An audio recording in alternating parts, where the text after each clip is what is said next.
প্রিয় ছাত্রছাত্রী, কতুলপুর ব্লকের উদ্যোগে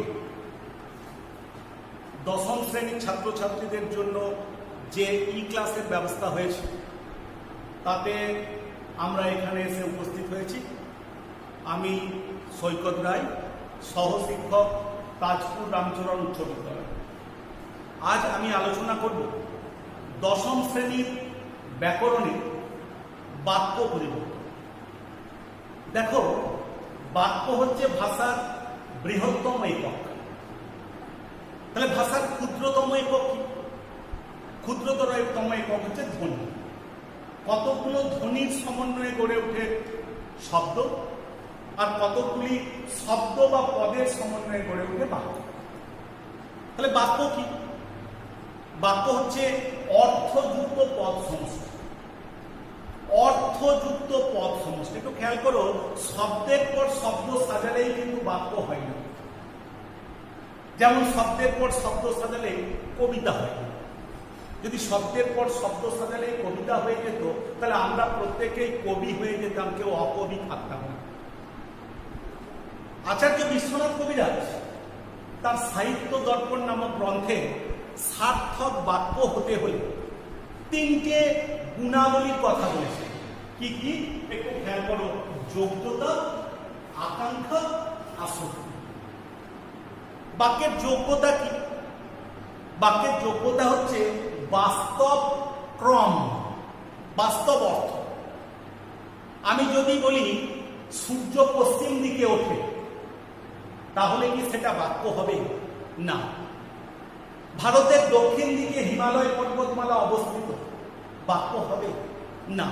কেন হবে না? আমি তো শব্দ সাজিয়েছি, কিন্তু বাক্য হবে না। বাক্যের যোগ্যতা গুণ নেই। আমরা জানি ভারতের উত্তর দিকে হিমালয় পর্বতমালা অবস্থিত।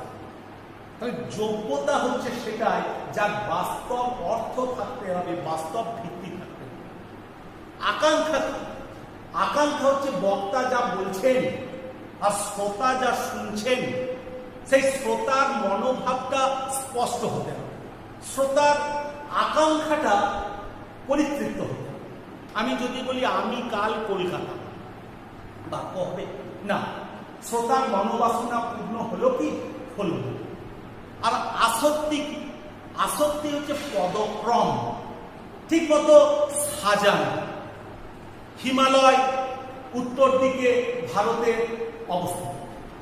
তাহলে ভারতের উত্তর দিকে হিমালয় অবস্থিত। এই যে পদের ক্রম, নৈকট্য, কাছাকাছি থাকা, এটাকে বলছি আসক্তি। তাহলে খেয়াল করো, সার্থক বাক্যের তিনটে গুণ থাকতে হবে। কি কি? যোগ্যতা, আকাঙ্ক্ষা, আসক্তি। আরেকটা জিনিস খেয়াল করো, বাক্যের দুটো বিভাগ, একটা হচ্ছে উদ্দেশ্য, একটা হচ্ছে বিধেয়। কাকে উদ্দেশ্য বলে? যার সম্পর্কে কিছু বলা হবে সেটা হচ্ছে উদ্দেশ্য। ইংরেজিতে যাকে আমরা বলি সাবজেক্ট। আর উদ্দেশ্য সম্পর্কে যা বলা হবে সেটাকে কি বলছি? বিধেয়, প্রেডিকেট। একটু খেয়াল করো, সাবজেক্ট আর প্রেডিকেট। সুনীল ভালো ফুটবল খেলে, ভারতীয় ফুটবল দলের অধিনায়ক সুনীল ছেত্রী, নাম শুনেছ তোমরা? তাহলে সুনীল কি? সুনীল হচ্ছে উদ্দেশ্য। আর ভালো ফুটবল খেলে, এটা হচ্ছে বিধেয়। এই উদ্দেশ্য বিধেয় ছাড়াও ভাষাতাত্ত্বিকরা বাক্যের আরো দুটো বিভাগের কথা বলেছেন। কি কি যে দুটো বিভাগ? একটা হচ্ছে তোমার কি বলবো, বিশেষ্য খণ্ড, এটাকে বলা হচ্ছে নাউন ফ্রেজ। আর একটা হচ্ছে ক্রিয়া খণ্ড, ভাব ফ্রেজ। দেখো, একটা বাক্য গড়ে ওঠে কতগুলো পদের সমন্বয়ে করলাম, কর্তৃপদ, কর্মপদ এবং ক্রিয়াপদ। বিশেষ্য খণ্ডকার কি? যার সম্পর্কে কিছু বলা হয় সেটাকে বলছি আমরা কি? নাউন ফ্রেজ, বিশেষ্য খণ্ড।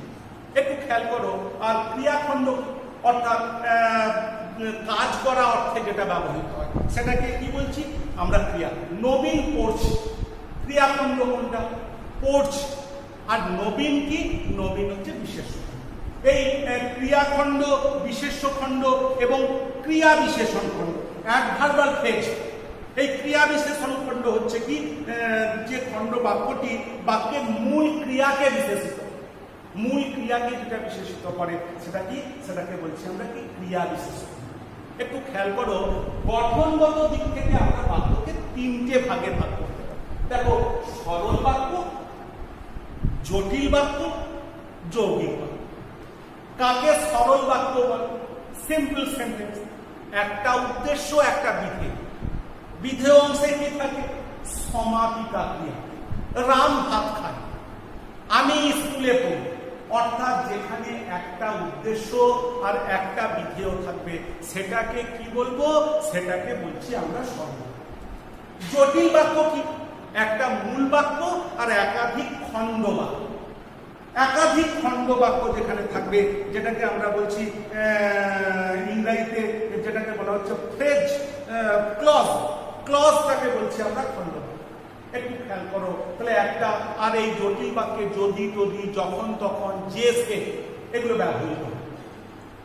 তাহলে এই জটিল বাক্য, আরেকটা বললাম আমরা কি যৌগিক বাক্য।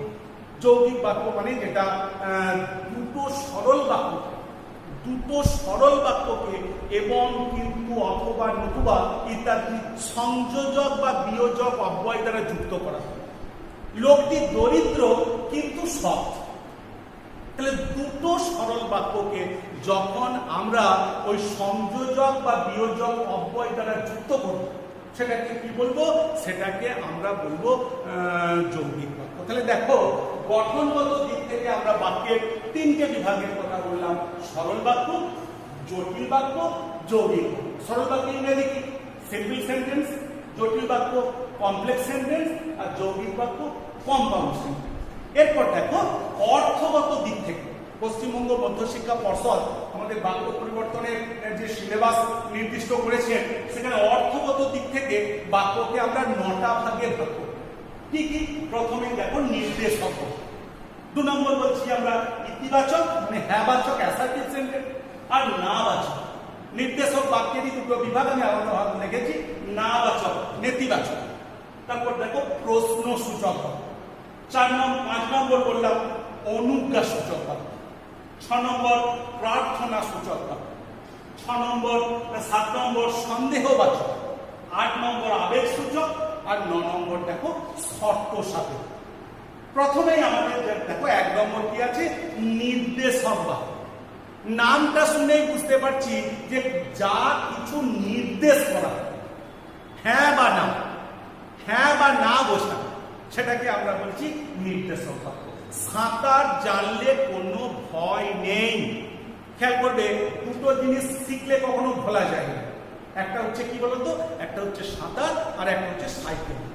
তুমি সাঁতার শিখেছো, 10 বছর সাঁতার কাটবে না, তারপর জলে নামলেই তুমি হয়তো 2 ঢোক জল খেতে পারো। গ্রামাঞ্চলের ছেলে মেয়ে আমরা প্রত্যেকেই সাঁতার জানি। আর সাইকেল তো বুঝতেই পারছো, একবার সাইকেল শিখে তুমি 20 বছর সাইকেল চালালে না, আবার পরবর্তী ক্ষেত্রে কিন্তু সাইকেল চালাতে পারবে। এটা স্বাভাবিক ঘটনা, এখানে অস্বাভাবিকত কিছু নেই।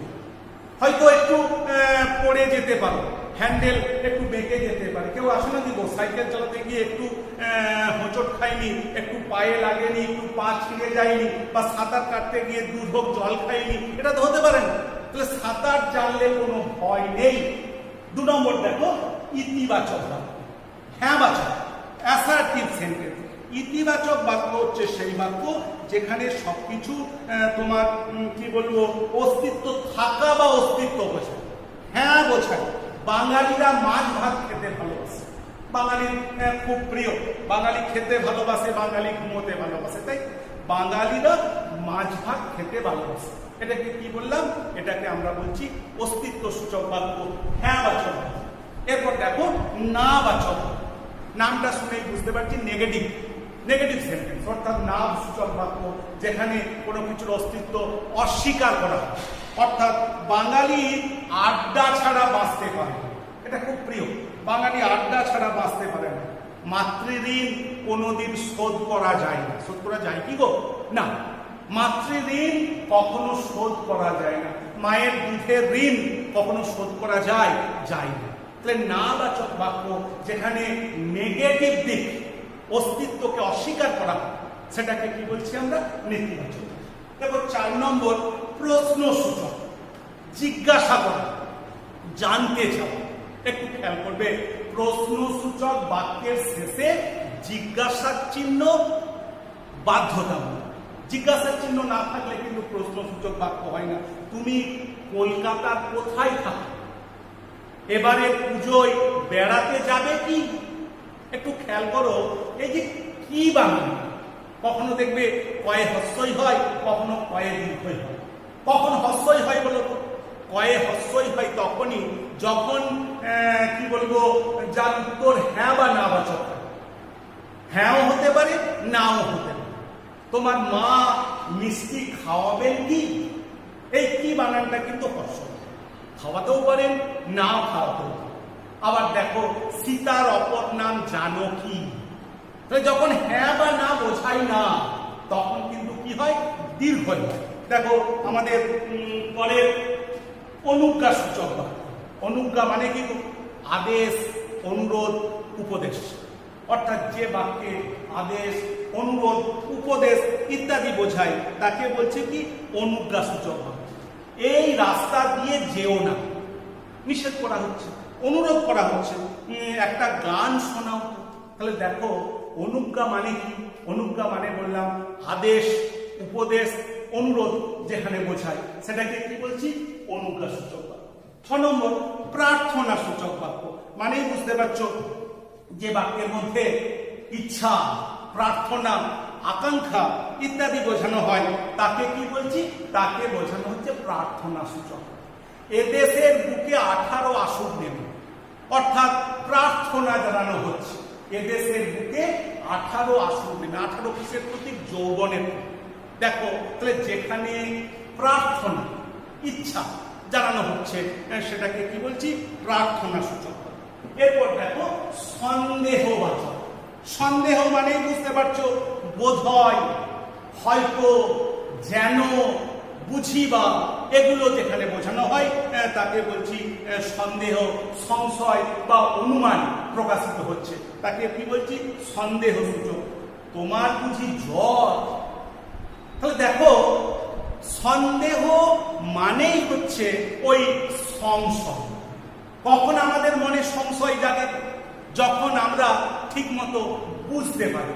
এটা স্বাভাবিক ঘটনা। আমরা বলি প্রকৃতি, প্রকৃতি সম্পর্কে নারী চরিত্র, আমরা জানি নারী চরিত্র বেজায় চরিত্র, তাই না? খেয়াল করে দেখো, তাহলে যেখানে সংশয় বোঝানো, অর্থাৎ অনুমান যেখানে বোঝানো হয়, যেন, বুঝি, হয়তোবা ইত্যাদি যেখানে বোঝাচ্ছে সেটাকে বলছি আমরা কি, সন্দেহ। 8 নম্বর কি বললাম, আবেগ সূচক। আবেগ মানে বুঝতে পারছো মনের ভাব, আনন্দ, শোক, বিস্ময়, উল্লাস যেখানে বোঝাবে সেটাকে হচ্ছে আবেগ সূচক। একটু খেয়াল করো, আবেগ সূচক বাক্যে কিন্তু সংশয় সূচক চিহ্ন, আবেগ সূচক চিহ্ন বাধ্যতামূলক। আমি বললাম প্রশ্ন সূচক বাক্যের শেষে যেমন প্রশ্ন সূচক চিহ্ন দিতে হয়, ঠিক সেরকম আবেগ সূচক বাক্যের শেষেও কিন্তু সংশয় সূচক চিহ্ন তোমাকে দিতেই হবে। মরিমরি একটি অপরূপ দৃশ্য, মরিমরি একটি অপরূপ দৃশ্য, অর্থাৎ মনের আবেগ, আনন্দ, উল্লাস, বিস্ময় যেখানে প্রকাশিত হবে। আর বললাম শর্ত সাপেক্ষ। শর্ত মানেই বুঝতে পারছো একটা না হলে আরেকটা হবে না, অর্থাৎ একটার সাথে আরেকটা যেখানে ঘটনা বা অবস্থান জড়িত থাকে সেটাকে কি বলছি, সেটাকে বলছি শর্তবাচক বাক্য। যদি পর্যাপ্ত বৃষ্টি হয় এবছর ভালো ফসল হবে। তাহলে দেখো একটার সাথে আরেকটা, ভালো ফসল হওয়ার শর্ত কি, পর্যাপ্ত বৃষ্টি।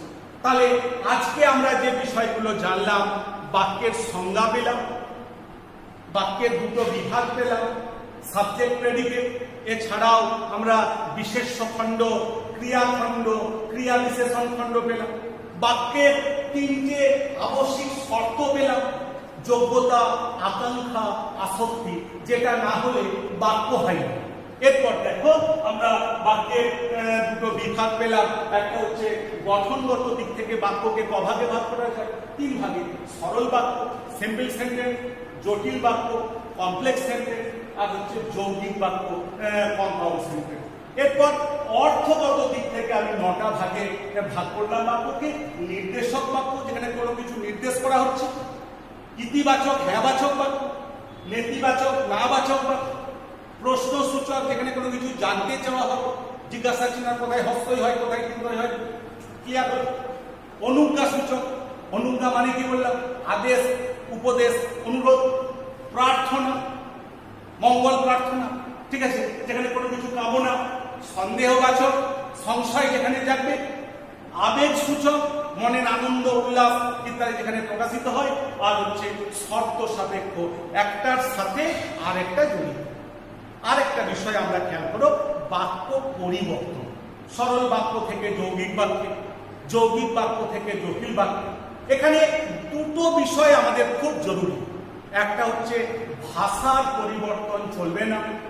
যে ভাষাতে থাকবে, চলিতে থাকলে চলিতেই উত্তর হবে, সাধুতে থাকলে সাধুতেই উত্তর হবে। অর্থাৎ ভাষার কোনো পরিবর্তন চলবে না। আর কি, অর্থের পরিবর্তন চলবে না। অর্থগত কোনো পরিবর্তন এখানে কিন্তু চলবে না। একটু খেয়াল করো, ইন্দ্র আশ্বাস দিলেও আমি রাজি হইলাম না। ইন্দ্র আশ্বাস দিলেও আমি রাজি হইলাম না, এটাকে যদি আমরা যৌগিক বাক্যে করি, এটা সরল বাক্যে আছে। ইন্দ্র আশ্বাস দিল, যৌগিক বাক্য কি, যেখানে দুটো সরল বাক্য থাকে। ইন্দ্র আশ্বাস দিল কিন্তু আমি রাজি হইলাম না। তাহলে ইন্দ্র আশ্বাস দিল একটা বাক্য, আমি রাজি হইলাম না একটা বাক্য।